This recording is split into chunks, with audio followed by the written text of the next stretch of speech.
Welcome in, everybody. Happy Thanksgiving week.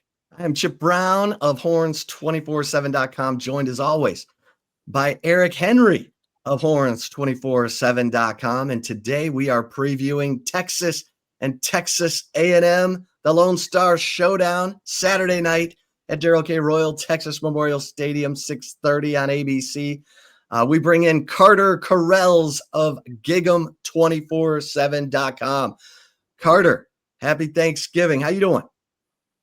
Very good, man. Thank you. Thank you for having me, and happy Thanksgiving to you guys too. It's a Yeah, fun well, week.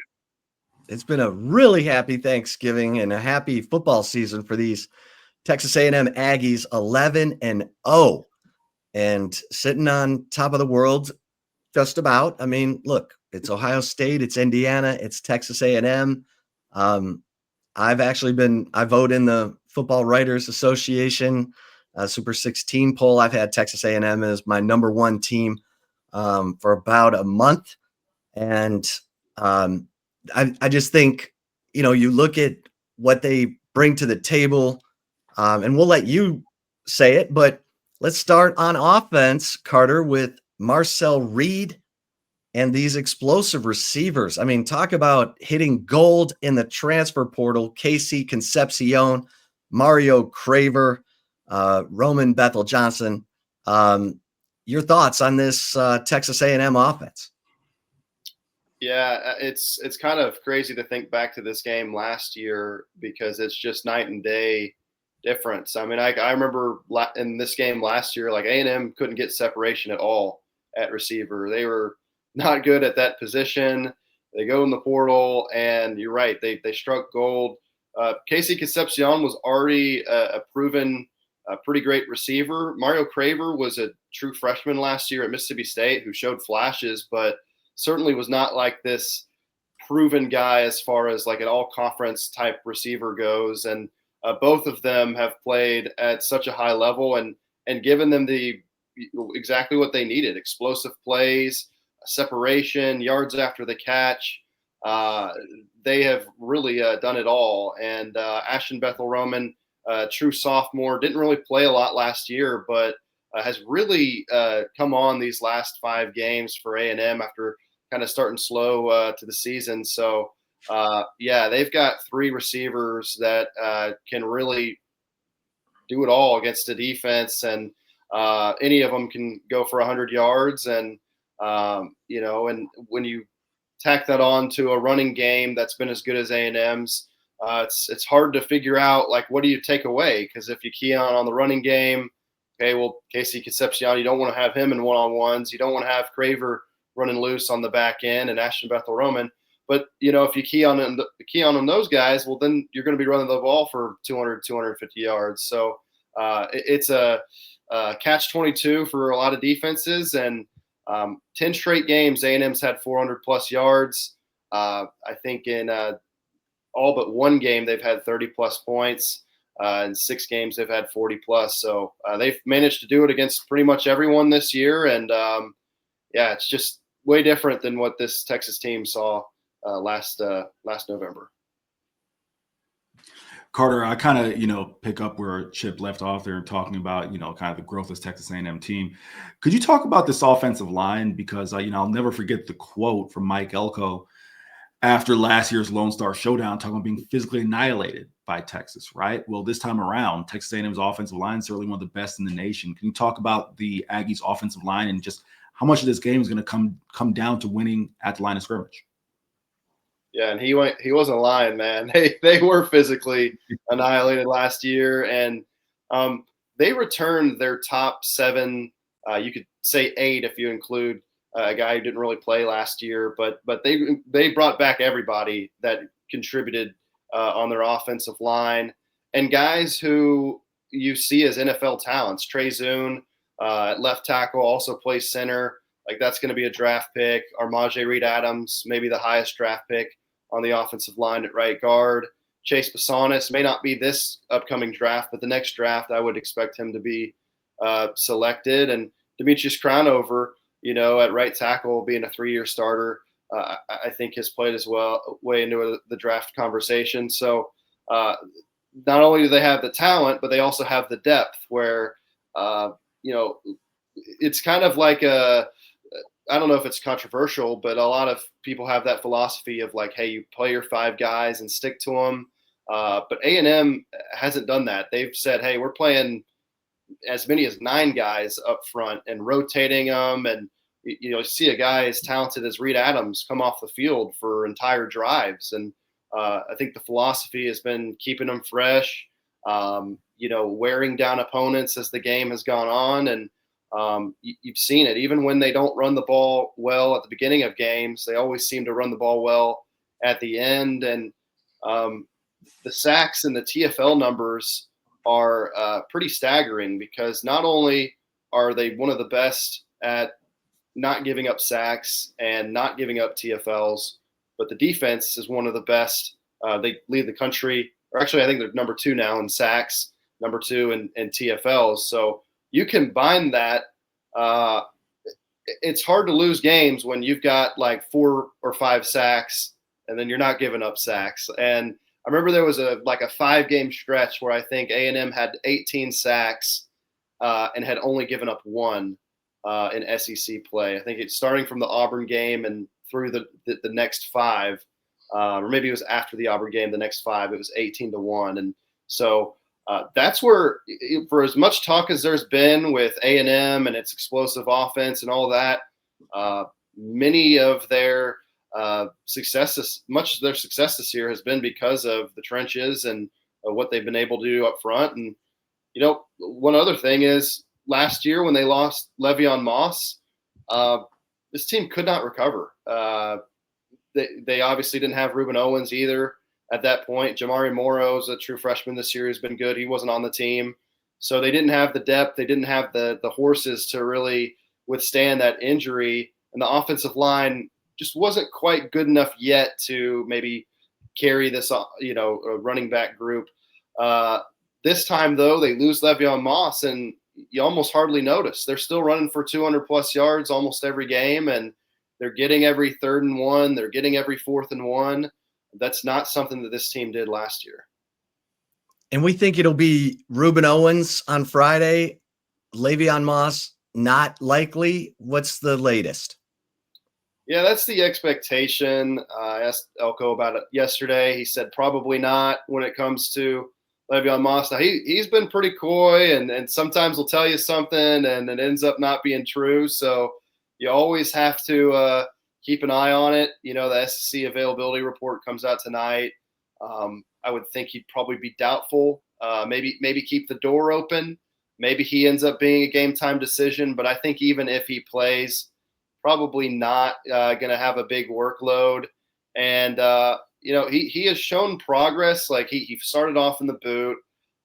He was in one of those little scooter things. And over the last couple of weeks, we haven't seen him in that boot. He even jogged a little bit on senior day when he was announced. So I think he's close. And but do you risk playing him in this game when maybe he's not 100% and then something happens and all of a sudden you don't have him for a playoff run? I think A&M's got the depth where they don't have to force it if they don't need to. But you also look at this game, the stakes that there are, and the rivalry against Texas, and it may be hard to tell them, hey, no, you're not suiting up. So we'll see, but I think it's more likely than not that he doesn't play, and even if he does, probably not a big role. You know, before we get away from the offense, I want to ask you about Colin Klein, the offensive coordinator, because I felt like when Jimbo Fisher was there, he couldn't get eye to eye with his quarterback situation. He just couldn't get on top of it. And Colin Klein has come in, and you know he's growing Marcel Reed, and this offense is averaging 38 points per game. And he's getting mentioned for head coaching jobs, right? Do you expect him to maybe get one of those head coaching jobs after this season? I think he'll be a big candidate for sure.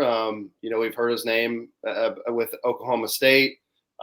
Kansas State is the job that I think a lot of people wonder, does he either does that come open this offseason? And I don't know. There have been rumblings about Chris Kleiman, and I think after the loss Saturday, it certainly looked like things are not going all that well there. But maybe they give him another year, and maybe Colin Klein waits that out.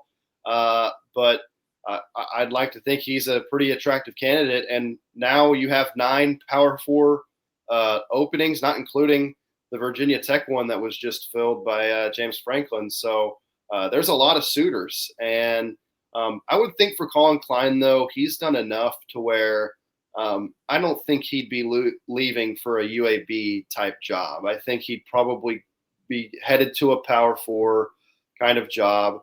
There's been discussion of do you want to take the Oklahoma State job? Do you want to take one of these lower end Power 4s where it's going to be a huge rebuild and you're kind of inheriting a mess? And then also, do you want to wait out for Kansas State, your alma mater? So a lot of things to consider, and probably some things to still play out here, because also what happens if Drinkwitz leaves for Penn State or Florida, and then Missouri's open, right? And maybe that becomes compelling. So there's a lot of different ways that this could shake out, and I think it may help A&M that they have a long playoff run potentially coming up. But I definitely think he'll be a attractive candidate. Carter, one more for me as far as on the offensive side of the ball. When we spoke with Texas players during availability on Monday, when they were asked, specifically the defensive guys who played in last year's game, hey, how have you seen Marcel Reed progress? What's the difference? They just simply kind of say he's better. He's better than he was last year. As someone who covers that team day in and day out, how can you kind of put into words Marcel Reed's progression from last year to this? Yeah, well, a lot of it's circumstances. Some A&M folks will say, hey, he kind of had some of this last year. He just couldn't really show it because, you think about it. First of all, he's in a quarterback controversy. He wasn't the starter to begin the season. The offense really wasn't tailored around him and his strengths for the most part. And his weapons were so bad that he really had to play superhero. He had to run a lot more. The timing was off. He was having to force the ball into windows that just weren't there. And now, he's got one of the top receiving cores in the country, one of the top offensive lines in the country, and a deep, talented running back room. I don't want to take anything away from him, but a lot of it has been circumstances. And then I think for him, maybe the biggest growth is just learning to kind of take what the defense gives you and, make good, quick decisions. I think, now he's empowered to, okay, this guy's open. I'm just giving it to him. It doesn't matter who the name is. It doesn't matter, what the play is, if it's a screen or a 30-yard pass. He makes the right decision almost all the time. And he has 8 picks. He'll have moments where, maybe he makes the wrong throw, but largely his decision-making has been pretty good. And he really hasn't run the ball a lot. Last year, he'd get 10, 15 carries in a lot of games. Now he'll go whole games and you're like, and he should be running the ball.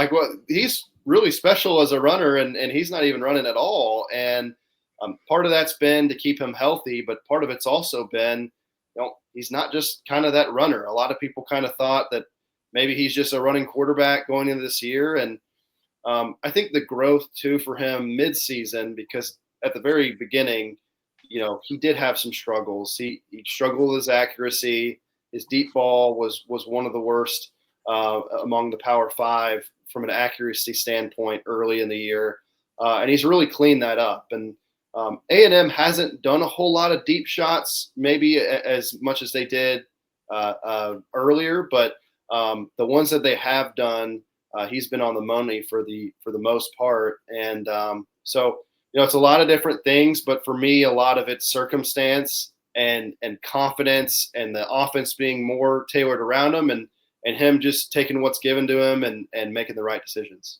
Chip, I'll pass it back to you on this, but I just got to own this real quick while we're here. I was one of those people who thought that Marcel Reed was just a runner going into the year. when I was asked, hey, who's that breakout quarterback you see? And I thought Marcel Reed was someone who was trending down, and DJ Lagway would be that guy to take the next step. I was loud about it, and I was wrong. So I want to acknowledge that on here. Go ahead, Chip.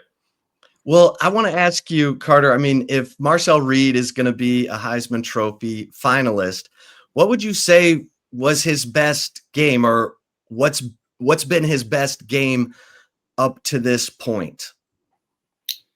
Man, it's hard because he can be so streaky. That's the one thing about him, where now his good way outweighs the bad, but you'll have like the first half against South Carolina where, I mean, Elko even joked, it looked like he was playing for the other team, where it was just he either threw a pick or almost a pick on every single pass. But in the second half, he looked incredible.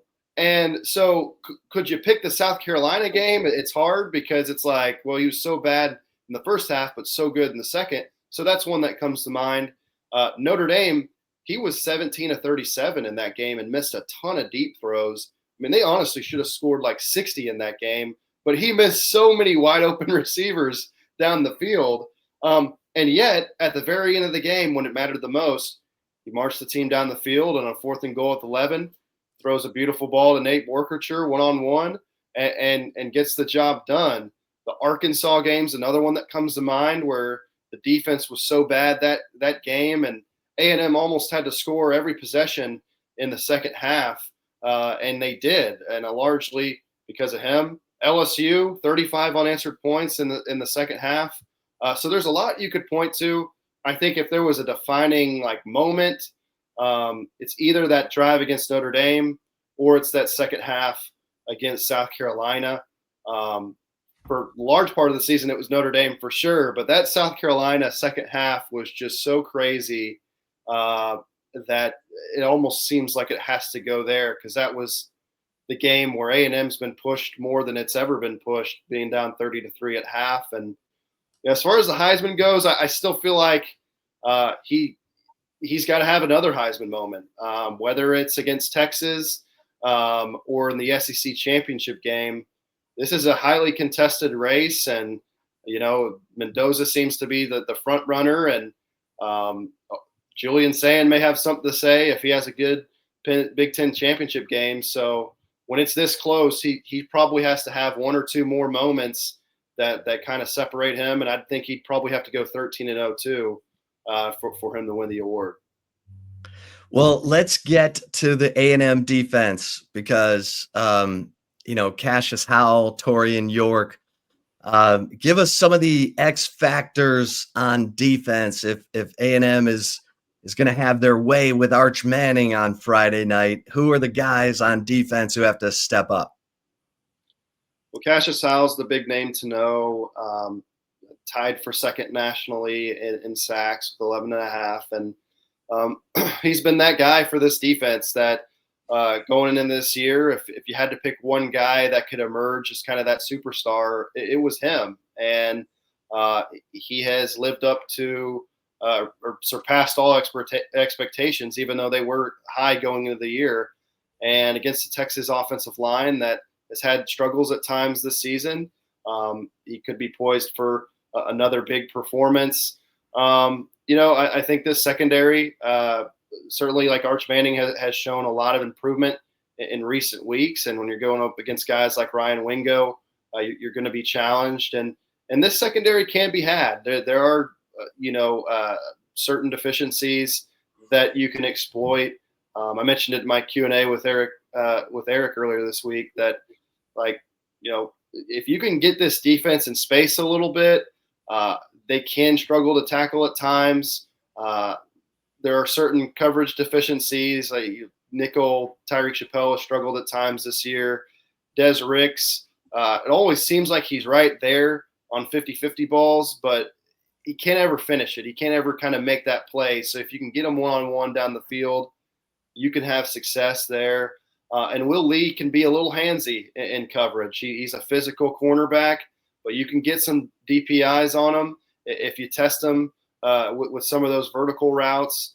And so this is a defense that it's been so hot and cold, where they either look like absolute world beaters or they're abysmal like they were in the first half against South Carolina or at Arkansas or at Notre Dame. And a large part of that's Notre Dame and Arkansas are two of the best offenses in the country. Where this defense really thrives is third down and pass rushing. They're really good on early downs throughout SEC play. I think they've averaged 3rd and 8 or longer against every opponent in the SEC this year. And if you know anything about Mike Elko's defense, it's really centered around getting into 3rd and long and kind of wreaking havoc on that down. And they've done it all year. There's been many games where the opponent's 2 of 15 on 3rd down, and that's where A&M feasts, gets their sacks, and it's where Cassius Howe comes alive. So for Texas, they've got to be able to have success on early downs. They've got to be able to run the ball with some success, and they can't have those back-breaking penalties where you have a holding and all of a sudden it's 1st and 20 and you're working behind the chains. So some element of being methodical can help, and getting in those third manageable situations will be really beneficial for the Longhorns. Carter, the last one for me, and it's funny you mentioned Will Lee. That's a name obviously Longhorn fans should be familiar with. He had a 93-yard pick six as a member of Kansas State in 2023. Nevertheless, can you just kind of talk about, I talked about it with Chip on our Flagship podcast. My first Lone Star Showdown being last year, that was an incredible atmosphere. Being there at Kyle Field, the amount of, just people who were so invested in the return of this rivalry. I'm wondering if you can kind of put into words kind of what it'll be like this year from the A&M perspective, with the fans making their first trip to Austin in, I believe, 15 years, never serves me correct, 2010. Just kind of put that into words and kind of what the excitement is with A&M now holding all the cards as opposed to last year. It feels so much different, the vibe this time, because last year, with it being the return of the rivalry, it was so much more than just, you're competing for an SEC championship game and a potential playoff spot.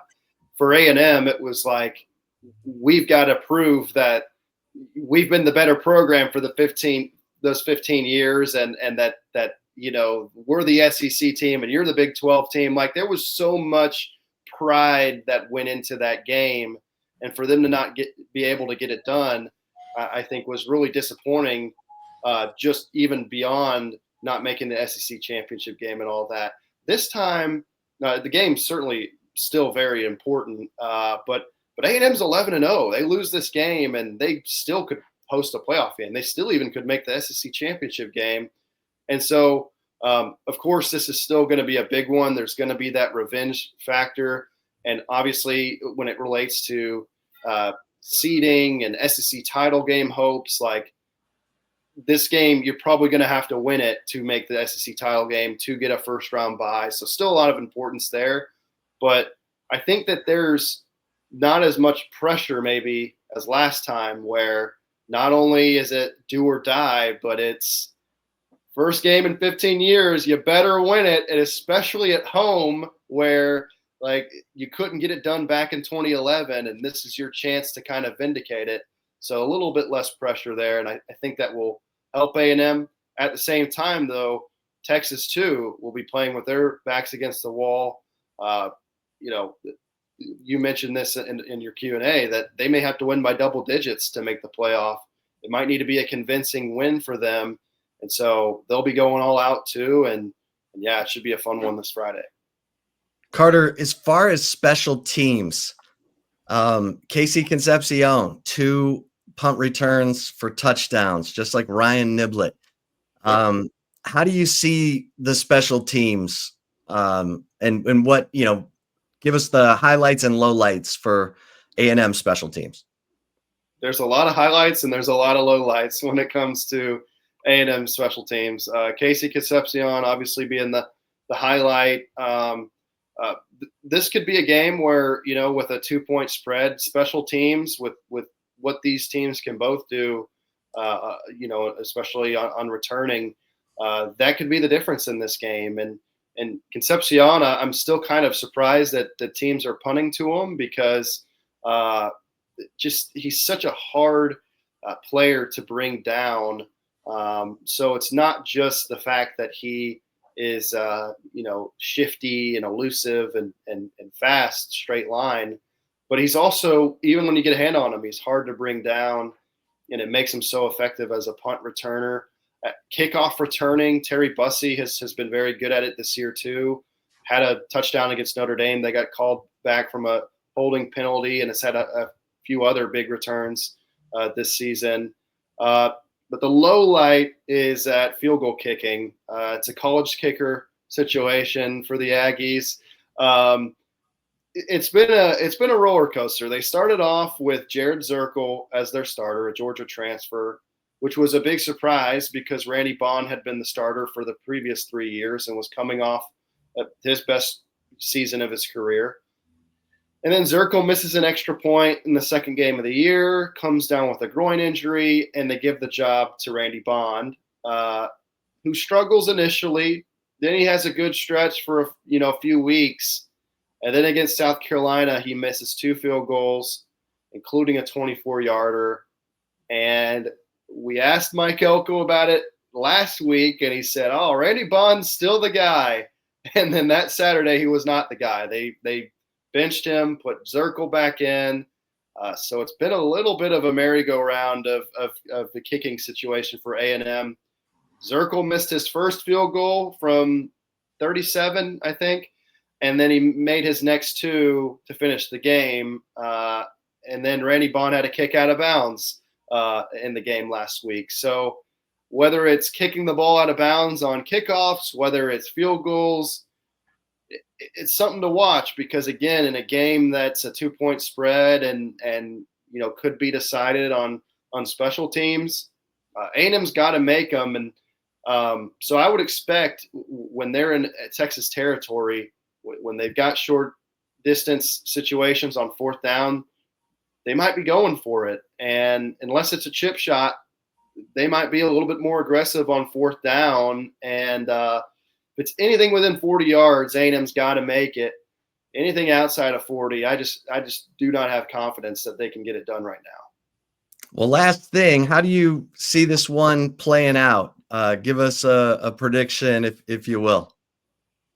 Yeah, so I think A&M by a score is what I'm going with right now.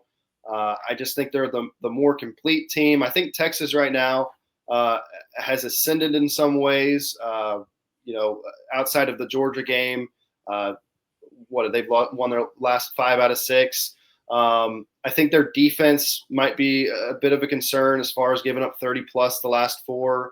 When you're facing a team like A&M, when they're scoring 30 plus against everybody, I think A&M will be able to put up points.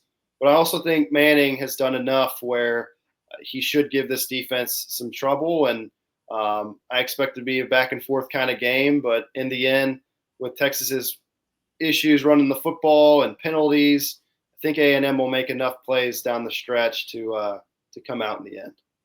All right.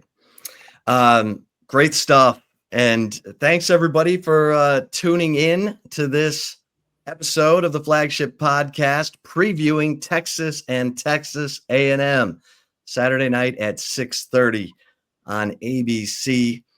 Thanks to Carter Karels of Gig'em247.com. For Eric Henry, I am Chip Brown. Until next time, we'll see you over at Horns247.com. Happy Thanksgiving, everybody. Stay safe and keep the faith.